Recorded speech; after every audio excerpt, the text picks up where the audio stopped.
Hello my dear students. Now today I am going to discuss the concept of acceleration due to gravity. आज हम लोग अपने topic acceleration due to gravity को discuss करने वाले हैं, जो कि ये आपका क्लास 9 से रिलेटेड है। वैसे ये क्लास 11 को भी कुछ पॉइंट ऑफ व्यू से हेल्प कर सकता है, लेकिन फर्दर हम क्या करेंगे कि क्लास 11 के लिए एक अलग से मैं इसका ग्रेविटेशन का चैप्टर बनाने वाला हूँ। तो आई थिंक कि जो है आपको कोई प्रॉब्लम इसमें नहीं आने वाली है। ठीक है, देखो सबसे पहले हम एक्सेलरेशन ड्यू टू ग्रेविटी को अंडरस्टैंड करते हैं। क्लियर स्टूडेंट्स, ये हमारा क्लास 9th का ग्रेविटेशन चैप्टर का ये तीसरा पार्ट है, और इस तीसरे पार्ट में हम डिस्कस करने वाले हैं आज कौन से लॉ को भाई, जो आपका ग्रेविटी से रिलेटेड लॉ है। ठीक है, सपोज दैट कि आपके पास एक बॉल है, ध्यान से सुनिएगा मेरी बात। आपके पास एक बॉल है और आपने इसको ड्रॉप कर दिया, ठीक, और ये हमारा ग्राउंड है। ठीक है, ये हमारा क्या है, ग्राउंड है। तो क्या होगा कि ये बॉल आप देखेंगे कि इसकी स्पीड लगातार इंक्रीज होती जाएगी और फाइनली ये अर्थ पे बहुत फास्ट स्पीड के साथ क्या होगा, गिरेगा। क्लियर। अब इसका उल्टा प्रोसेस सोचो जरा। मान लो कि एक बॉल आपके पास अर्थ पे थी, सरफेस पे थी, उसको आपने उठाया और उसको आपने कुछ सर्टेन वेलोसिटी से ऊपर की तरफ थ्रो कर दिया। क्या होगा कि यहाँ आपकी फर्दर वेलोसिटी इंक्रीज हो रही थी। मतलब है यहाँ अगर लोकेशन मानो x, यहाँ मानो y, यहाँ मानो z, तो फर्दर x y z पे क्या होगा, अगर x पे स्पीड मतलब है कि कुछ कम थी तो y पे कुछ और ज़्यादा होगी, z पे कुछ और ज़्यादा होगी, है ना। कितनी अमाउंट से ज़्यादा होती है हम अभी आगे डिस्कस करेंगे। फिलहाल समझाने का ये मतलब है कि ये वेलोसिटी फर्दर इंक्रीज होती है। तो मैं यहाँ पे लिख दे रहा हूँ कि वेलोसिटी इंक्रीजेस। बात समझ में आ रही है? ठीक। अगर हम इसको थ्रो करते हैं ऊपर की तरफ तो क्या होता है कि इसकी वेलोसिटी धीरे धीरे डिक्रीज होती है और यहाँ पे जाके फाइनली इसकी वेलोसिटी कितनी हो जाती है, 0 हो जाती है। मतलब यहाँ पे क्या हो रहा है, वेलोसिटी डिक्रीज कर रही है। क्या कर रही है, वेलोसिटी डिक्रीज कर रही है। ठीक है, एक थोड़ा सा इन दोनों से अलग हटके एग्जांपल, मान लो तुमने वर्टिकल से कुछ सर्टेन एंगल से ऑब्जेक्ट को थ्रो किया, तो वो क्या करता है, धीरे धीरे वो क्या होगा, वो उसकी वेलोसिटी चेंज होती जाएगी और वो जाके अर्थ पे कहीं ना कहीं यहाँ पे जाके फॉल कर जाएगा। अगर आपने यहाँ पे सर्टेन एंगल से इसको थ्रो किया, मान लो ये थीटा है, तो ये क्या होगा, धीरे धीरे जाके यहाँ पे फॉल कर जाएगा। तो इतनी सी बात समझ में आ रही है। इसका मतलब हम ये कह सकते हैं कि अगर हम किसी बॉल को ड्रॉप करते हैं, if you drop a ball from A height, it falls, ये नीचे गिरता है। एज द टाइम पासेस, जैसे जैसे टाइम पास होता है, इट्स स्पीड इंक्रीजेस। फर्दर एक लीनियर मोशन के टर्म में जब कोई मोशन लीनियर होता है तो वहाँ वेलोसिटी और स्पीड दोनों ऑलमोस्ट सेम होते हैं। ठीक है, स्ट्रेट लाइन मोशन के केस में ध्यान रखना, हर केस में ऐसा जो है अप्लीकेबल नहीं होगा। क्लियर।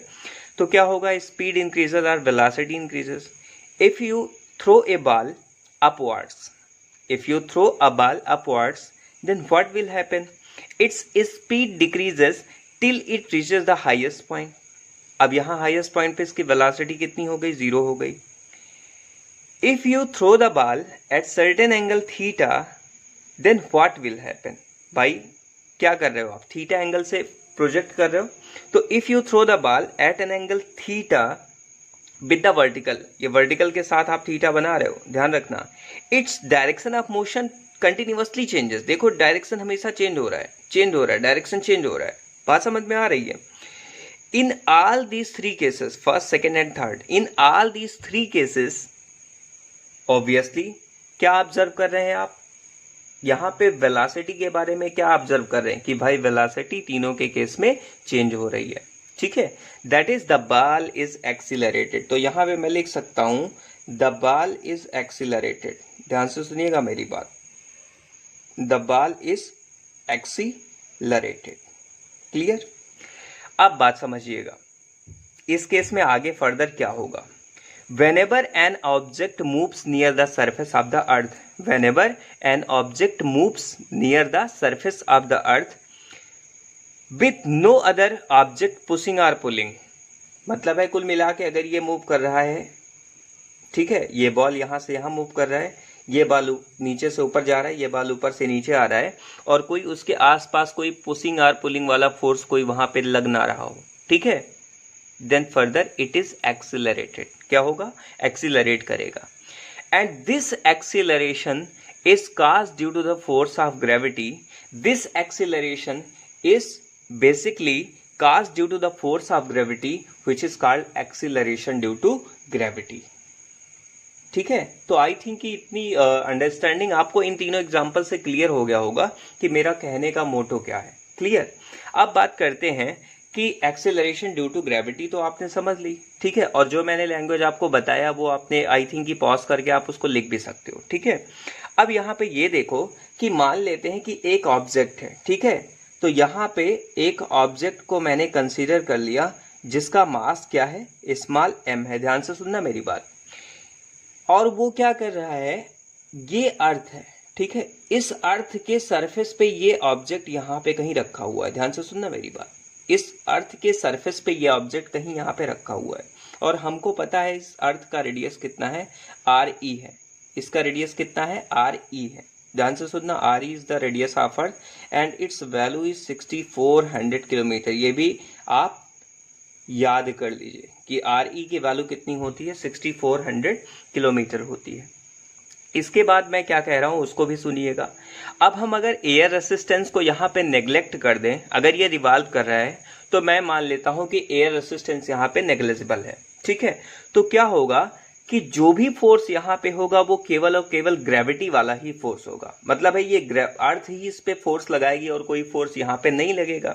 तो हम भाई कह सकते हैं according to our Newton's law of gravitation force कितना होगा, तो आंसर है G, mass of the earth को हमने ME से एक्सप्रेस किया और mass of the object divided by उनके बीच की डिस्टेंस। अब ध्यान से सुनना मेरी बात, इस ऑब्जेक्ट का कुछ ना कुछ अपना पर्टिकुलर रेडियस होगा ना, लेकिन हमने क्या किया है, इसके रेडियस को एज कंपेयर टू RE, मतलब है RE जो R है, इस स्मॉल r को हम ऑब्जेक्ट की रेडियस बोलते हैं और RE बहुत ज्यादा है एज कंपेयर टू R। भाई 6400 किलोमीटर कहाँ 1 मीटर, मान लो इसका 1 मीटर है तो बहुत कम है, इसलिए इसको इग्नोर कर देंगे, है ना। तो इसका मतलब है यहाँ पे सिंपली ये डिस्टेंस कितनी लिखी जाएगी, RE²। अगर ये सोचो कुछ सर्टेन हाइट पे होती ना तो RE + H हो जाता। ध्यान से सुनिएगा मेरी बात, अगर ये सर्टेन किसी हाइट पे होती, ये ऑब्जेक्ट कहीं किसी हाइट पे होता, H हाइट पे सरफेस से होता तो RE + H ले लेते, कोई दिक्कत नहीं था, लेकिन यहाँ पे हम इग्नोर कर रहे हैं, ठीक है। मेरी बात समझना, मैं क्या कहना चाहता हूँ वो बहुत इंपॉर्टेंट है। जहां पे आपको मैं बता दूं कि RE हमारा क्या है, RE हमारा बेटा है रेडियस ऑफ द अर्थ है, ध्यान से सुनिएगा मेरी हर एक बात को, रेडियस ऑफ अर्थ है मेरे पास, और उसके साथ साथ ME क्या है बेटा, मास ऑफ द अर्थ है, ठीक है, मास ऑफ अर्थ है, और उसके साथ साथ स्मॉल m क्या है बेटा, मास ऑफ ऑब्जेक्ट है, ठीक है, क्या है, मास ऑफ ऑब्जेक्ट है। Any confusion? नो। इतनी बात समझ में आ गई। चूंकि अर्थ का रेडियस बहुत बड़ा है बेटा, इसलिए हमने इसको इग्नोर कर दिया है ऑब्जेक्ट के रेडियस को, ठीक है। अब आप मुझे ये बताइए कि क्या होगा आगे, क्या होने वाला है, ठीक है। चलो अच्छा मैं तुमको समझाता हूं कि आगे क्या होने वाला है, ठीक। एक्चुअली क्या है कि जो नेट रिजल्टेंट इस पे फोर्स लग रहा है उसको हम एक्सीलरेशन के टर्म में अगर एक्सप्रेस करें तो एक्सीलरेशन के टर्म में फार्मूला न्यूटन का सेकंड लॉ क्या कहता है, F = ma। It means force = mass into acceleration, तो A क्या होगा बेटा, F/m होगा। भाई इस छोटे से ऑब्जेक्ट के करस्पॉन्डिंग है ना, भाई जो छोटा सा ऑब्जेक्ट लिया है आपने, ठीक है, इस पे कितना एक्सीलरेशन लगेगा, A = F/m लगेगा, और हमको पता है बेटा कि फोर्स कितना है हमारे पास, तो हमारे पास फोर्स कितना है, Gmem divided by RE² = A, और यहाँ पे डिवाइडेड बाई m कर देंगे, m से m कैंसिल हो जाएगा, a की वैल्यू हमारे पास कितनी आ जाएगी, Gmem divided by RE²। Is there any confusion, is there any confusion? No. It means our acceleration is GMEM divided by RE square. तो इस तरह से हमने क्या किया, यहाँ पे एक्सीलरेशन को डिफाइन करने की कोशिश की, एक्सीलरेशन को यहाँ पे डिफाइन करने की कोशिश की, और एक्सीलरेशन ड्यू टू ग्रेविटी भी हम फर्दर एक्सप्लेन करने जा रहे हैं। ठीक है, इस फार्मूले को हम क्या करेंगे, फार्मूलेट करने जा रहे हैं। देखो आगे मैं क्या कह रहा हूँ उसको नोट करिएगा। ठीक है, यहाँ पे एक बहुत ही इंपॉर्टेंट पॉइंट ये है बेटा कि जो एक्सीलरेशन है आपका वो मास ऑफ द ऑब्जेक्ट पे डिपेंड नहीं कर रहा है ना। फार्मूले में यहाँ पे, सॉरी इस चीज़ को थोड़ा सा मैं लिख गया, यहाँ से m को आप कैंसिल करिएगा क्योंकि यहाँ पे एक्चुअली m से m कट चुका है, इसलिए GME divided by RE square. कोई कंफ्यूजन नहीं होना चाहिए। अब यहाँ पे क्या है बेटा कि यहाँ पे जो आपका एक्सीलरेशन है, एक्सीलरेशन क्या करता है, वो मास ऑफ द ऑब्जेक्ट पे डिपेंड नहीं कर रहा है। तो acceleration does not depend upon mass of object, does not depend upon mass of object. Mass of object पे क्या कर रहा है, डिपेंड नहीं कर रहा है। ठीक है, तो अब अगर नहीं डिपेंड कर रहा है तो मतलब है कि मास कितना भी ले लो, ठीक है, एक यहाँ पे हाथी रख दो, एक चींटी रख दो, है ना भाई, हाथी रख दो, हाथी का मास बहुत ज्यादा होता है, चींटी का मास बहुत कम होता है। ठीक है, तो कोई फर्क नहीं पड़ता है, दोनों के जो है एक मतलब है कि अगर हम दोनों के करस्पॉन्डिंग अगर हम एक्सीलरेशन निकालेंगे तो ऑब्वियसली वो सेम आएगा, है ना। दोनों की वैल्यूज मतलब है मास की वैल्यू कितनी भी ज्यादा या कितनी भी कम क्यों ना हो, उसके ऊपर उसका साइड इफेक्ट कुछ भी नहीं आता है। ठीक है, तो अब हम इसको डिफाइन करने जा रहे हैं कि एक्सीलरेशन ड्यू टू ग्रेविटी क्या है। ग्रेविटी को हम डिफाइन कर रहे हैं। देखिए, if gravity is the only force, ध्यान से सुनिएगा मेरी बात, if gravity is the only force, it means मतलब है हम बात कर रहे हैं कि यहाँ पे एयर रेसिस्टेंस को नेग्लेक्ट कर दिया जाए, है ना। मैं बात कर रहा हूं कि भाई एयर रेसिस्टेंस फर्दर जो ऑब्जेक्ट पे लग रहा है उसको भी क्या कर दिया जाए, इग्नोर कर दिया जाए। तो क्या होगा, all the objects moves with the same acceleration. ठीक है, क्या होगा, moves with the same acceleration, ध्यान से सुनिएगा मेरी बात, moves with the same acceleration. Clear, near the surface, भाई कहां पे, सरफेस ऑफ द अर्थ के करीब क्या होगा, मैं क्या कहना चाहता हूं, फिर से मैं रिपीट कर रहा हूं कि बात सुनिएगा मेरी। If gravity is the only force, मतलब है ग्रेविटी के अलावा कोई भी फोर्स प्रेजेंट ना हो, मतलब इवन एयर के रेसिस्टेंस को भी हम क्या कर रहे हैं, इग्नोर कर रहे हैं, then the all the objects moves with same acceleration. ठीक है, and this acceleration is called the acceleration due to gravity। ठीक है, and this acceleration is called acceleration due to gravity, acceleration due to gravity। कोई confusion, ठीक, कोई भी confusion यहाँ पे आपको नहीं होना चाहिए क्योंकि एक एक पॉइंट मैं आपको एक्सप्लेन कर रहा हूँ, है ना। तो यहाँ बेटा क्या है कि अब हम इसको हम एज इट इज, ए को हम क्या लिख सकते हैं, जी, और जी की वैल्यू मैं लिख सकता हूँ g is equal to GME divided by RE square. बात समझिएगा मेरी, जी का हमारे पास एक बहुत ही यूनिक सा फार्मूला आ गया। कौन सा फार्मूला आ गया, g is equal to GME divided by RE square, where you know that the value of capital G is what, the value of capital G is 6.67 into 10 to the power minus 11 newton metre square पर kg square. एक तो value ये हो गई, दूसरी चीज मास of the अर्थ भी हम लोगों को मालूम होता है कितना है, 6 into 10 to the power 24 kilogram होता है। और आपका साथ साथ रेडियस ऑफ द अर्थ अभी मैंने आपको बताया था 6400 किलोमीटर, तो उसको हम मीटर में चेंज करेंगे तो 6.4 into 10 to the power 6 metre होगा। अब हमने क्या किया भैया कि इस वाले वैल्यू में उठा के इस वाले एक्सप्रेशन में इन तीनों वैल्यूज को उठा के पुट कर दिया। ध्यान से सुनिएगा मेरी बात, हम क्या करने जा रहे हैं, using all these 3 values in this equation star. तो क्या मिलेगा, जी की वैल्यू एज इट इज आपको क्या करनी है, देखो आपको सोल्यूशन इसका सॉल्व करना है। ठीक है, अब मैं सॉल्व नहीं करूंगा इसको, और बहुत ही फेमस वैल्यू है जी की वैल्यू 9.8, और चूंकि एक्सीलरेशन ड्यू टू ग्रेविटी है, ये एक्सीलरेशन है तो इसका यूनिट क्या होगा, मीटर पर सेकंड स्क्वायर होगा। कोई कंफ्यूजन इसमें? भाई जी की वैल्यू क्या है? 9.8 मीटर पर सेकेंड स्क्वायर। कोई कंफ्यूजन इसमें? अब देखो यहाँ पे छोटा छोटा कंक्लूजन निकालना है, ठीक है, इस फार्मूले से जो मैं यहाँ पे लिख रहा हूं कि स्मॉल जी की वैल्यू हमने अभी आपको क्या बताई, capital G M E divided by R E square. ठीक है, ध्यान से सुनिएगा मेरी बात। चूंकि जी बेटा क्या है, आर ई पे इनवर्सली डिपेंड कर रहा है। ध्यान से सुनिएगा मेरी बात, ठीक है। जी क्या कर रहा है, इनवर्सली डिपेंड कर रहा है। तो हमको पता है कि ये हमारा अर्थ है। ध्यान से सुनिएगा।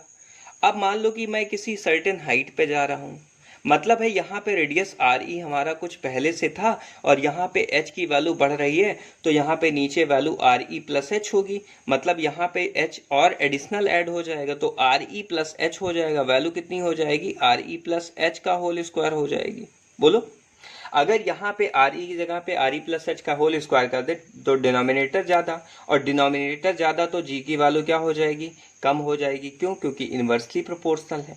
तो ये याद कर लीजिए कि व्हेनेवर वी मूव, ठीक है, up to the certain height, then the value of gravity will decreases. क्या होता है बेटा, gravity G will decrease, G decrease करेगा when we move up to certain height, up to certain height।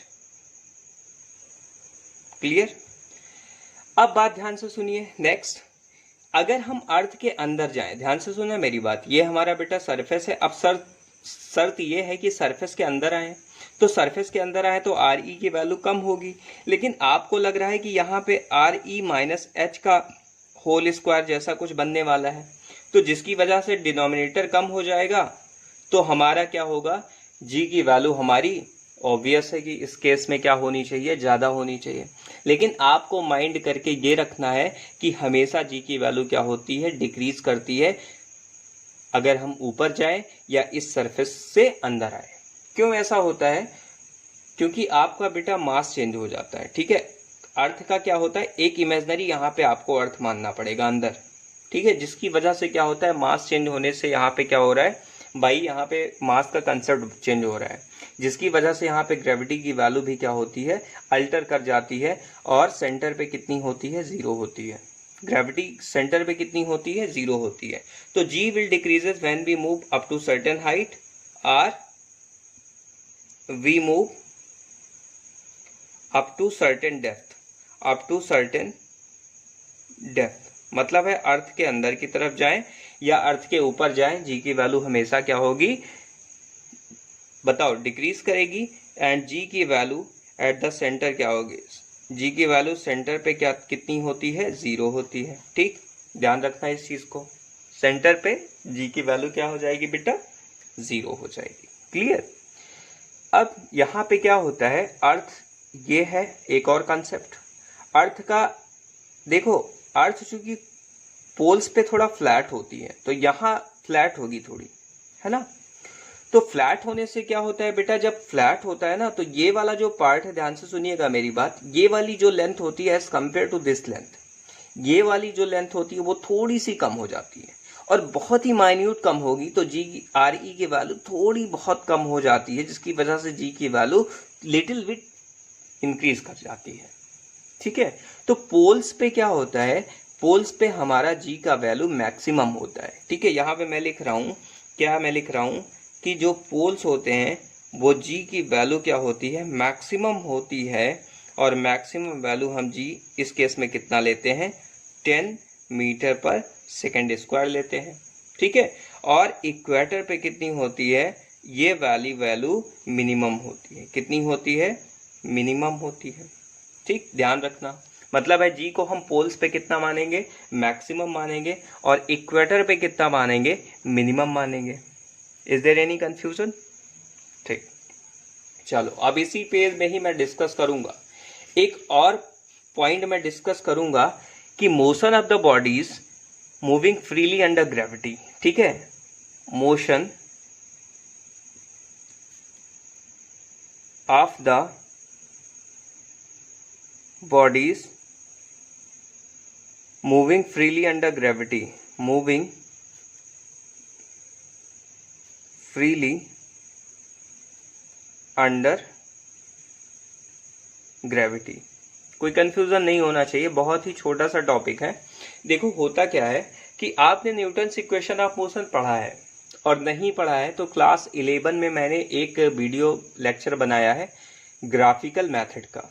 आप 100% उस class में, भले ही वो क्लास 11 का हो लेकिन एक्चुअली वो क्लास 9th में भी अप्लीकेबल है, तो आप उस वीडियो को जाके वहां पे देखिए और डेफिनेटली आपको वो वीडियो पक्का समझ में आएगा।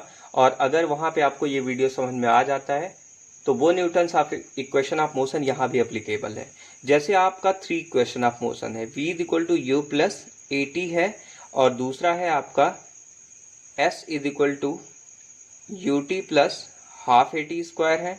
ठीक है, ध्यान से सुनिएगा मेरी बात। और थर्ड है v square is equal to u square plus 2as है। तो यहाँ पे v क्या होता है बेटा, initial velocity, v final velocity, u initial velocity, a acceleration and t time. Similarly s is displacement और डिस्टेंस। क्लियर? तो यहाँ पे आप सारा टर्म आपको क्लियर है। ठीक है, कोई कंफ्यूजन नहीं होना चाहिए। तो सिमिलरली ग्रेविटी के टर्म में जो ये एक्सीलरेशन था, एक बात बताओ, अगर मैं a को एज ए g लिख सकता हूं तो यहाँ भी तो जहां जहां a होगा वहां वहां g लेंगे। बात समझ रहे हो ना मेरी भाई? अगर यहाँ पे a को हम g एक्सप्रेस कर सकते हैं तो यहाँ भी a को g से एक्सप्रेस कर सकते हैं। और यहाँ जो डिस्टेंस होगा उसको हम हाइट से एक्सप्रेस करेंगे, तो यहाँ पे चूंकि हाइट का केस होगा, यहाँ पे भी हाइट का केस होगा। तो हम यहाँ पे क्या करते हैं, इस इक्वेशन को चेंज कर देते हैं। कैसे? देखो, v equal to u plus minus g t. अब मैं प्लस माइनस क्यों लिख रहा हूँ इसको भी मैं बताऊंगा। इसी तरह से यहाँ पे s की जगह पे मैंने क्या लिखा, h लिखा, और h को मैंने लिखा u t plus minus half g t square लिखा। कितना लिखा? U t plus minus half g t square.